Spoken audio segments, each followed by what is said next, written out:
Magandang araw, mangyan. Itago niyo na lang ako sa pangalang Ramil, isang sundalo na nakaduty sa Zamboanga del Norte. Ako yung tao na walang kapaniwalaan o hindi naniniwala sa mga agimat o anting-anting. Sapul na siguro sa akin yung ganito, kasi nga mas nananaig sa akin yung pananalig sa Diyos Ama na nasa langit. Ngunit sa isang enkwentro sa aming area,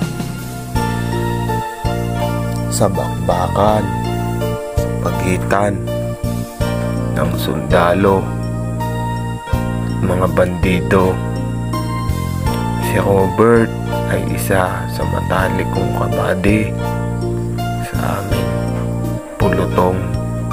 Nung araw ng engkwentrong yun ay halos magkatabi kami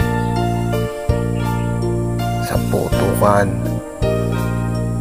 at sa pakikipaglaban. Tanging ang panangga ko lang nun ay panalangin na sana makauwi kami ng ayos sa aming mga pamilya. Kitang-kita ko ang pagtama ng bala sa kanyang katawan na naging dahilan ng kanyang pagtumba. Sa sobrang takot ko ay binitawan kong baril at agad siyang nilapitan. Laking gulat ko, mangyan, nung siya ay tumayo na halos wala akong nakitang anumang dugo. Nakita ko lang na butas ang kanyang damit at pantal ang tama ng bala. Nagtaka ako sa mga pagkakataong yon. Natapos ang putukan at siya ay aking kinausap. Sa pagtatanong ko sa kanya kung bakit hindi siya tinatablan ng bala ng baril, inamin niya ito sa akin sa kadahilanan na ako ang matalik na kaibigan niya sa aming pulutong. Pinakita niya ang dahilan kung bakit hindi siya tinatablan ng bala. Isang damit na lumang-luma na at mga medalyon na nakita ko na trianggulo, may mata sa gitna at mga bato na shell na animoy tumigas na, mga libon kung tawagin niya. Ito daw ang ginagamit niya pananggalang sa mga may banta na siya ay barilin o kaya tagain. Doon ko lang napagtanto na mainam din pala ang meron ng agimat na nung una ay labis kong hindi paniwalaan. Sa sunod na araw, panibagong engkwentro sa pagitan naming mga sundalo at mga NPA. Halos kitang-kita ko nang makapagpalitan ako ng putok sa isang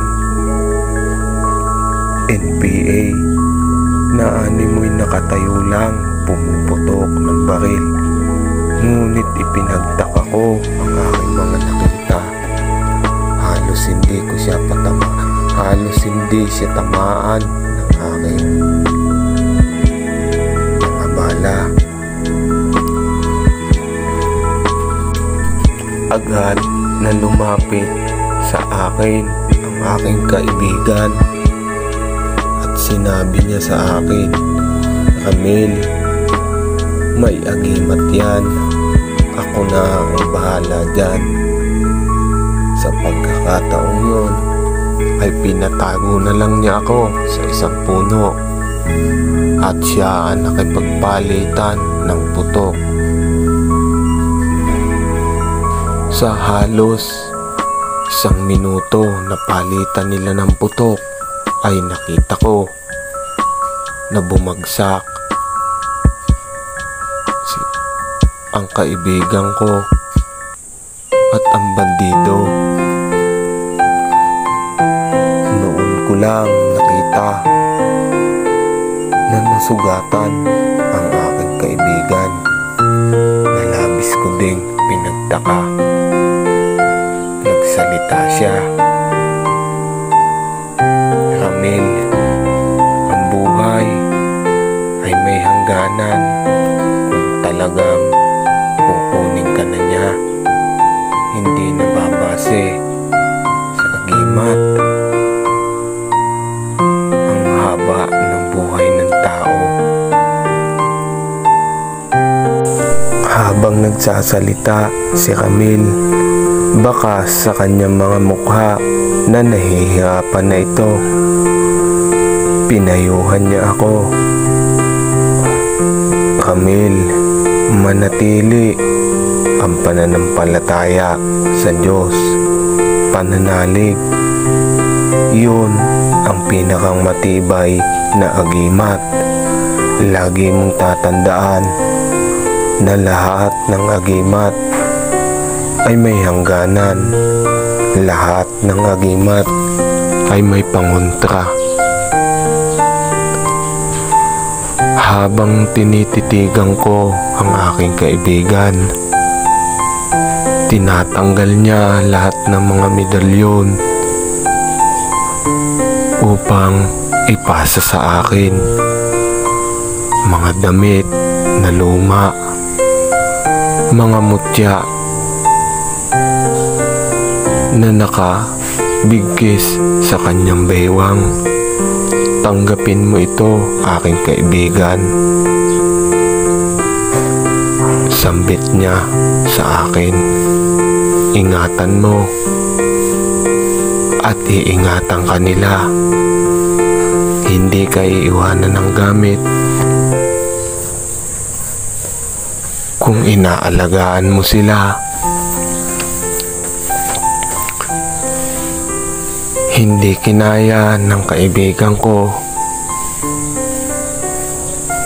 ang natamo niyang mga sugat. Agad siyang binawian ng buhay.